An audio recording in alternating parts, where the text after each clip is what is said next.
KPCCയുടെ പുതിയ ടീം എന്ന് പറയുന്നത് ഒരു വലിയ ബ്ലെൻഡാണ്. പരിചയസമ്പന്നതയുടെയും യുവത്വത്തിന്റെയും ഒരു വലിയ ബ്ലെൻഡ്. അത് കേരളത്തിൽ കോൺഗ്രസിന് തിരികെ വരാൻ ഏറെ സഹായകരമാകുമെന്ന് ഞാൻ പ്രതീക്ഷിക്കുകയാണ്. കാരണം 2 യൂത്ത് കോൺഗ്രസ് KSU പ്രസിഡന്റുമാരായിരുന്ന ആളുകൾ, അതുപോലെ തന്നെ യുവജന വിദ്യാർത്ഥി സംഘടനകളിൽ നിന്ന് വന്ന ആളുകൾ തന്നെയാണ് ഇതിന് നേതൃത്വം കൊടുക്കുന്നത്. സണ്ണി വക്കീലിനെ കുറിച്ച് നമുക്ക് എല്ലാവർക്കും അറിയാം.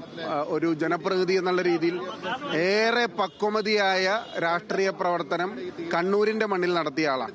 അതുകൊണ്ട് തന്നെ പുതിയ ടീമിന് എല്ലാവിധ ആശംസകളും നേരാനാണ് ഞങ്ങൾ വന്നിട്ടുള്ളത്. ഇത് കേരളത്തിന്റെ രാഷ്ട്രീയ ഭൂപടത്തിൽ ഒരു പ്രധാനപ്പെട്ട ചുവടുവെപ്പായിരിക്കും എന്നുള്ള കാര്യത്തിൽ ഒരു സംശയമില്ല.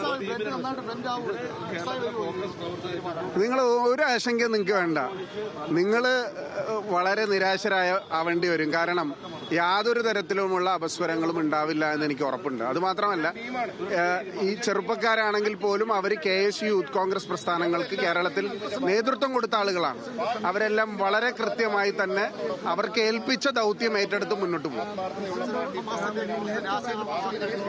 അല്ല, സ്വാഭാവികമായിട്ടും ഒരുപാട് ആളുകൾ എല്ലാവരെയും അക്കോമഡേറ്റ് ചെയ്യാൻ സാധിക്കുന്ന ഒരു സാഹചര്യമല്ലല്ലോ. പക്ഷെ അവരെല്ലാം വളരെ സീസൺഡ് ആയിട്ടുള്ള രാഷ്ട്രീയ പ്രവർത്തകരാണ്. അവരെല്ലാം അത് മനസ്സിലാക്കി ഈ പുതിയ കാലഘട്ടത്തിന്റെ രാഷ്ട്രീയവുമായി സഹകരിക്കുമെന്ന് ഞങ്ങൾക്ക് പ്രതീക്ഷയുണ്ട്.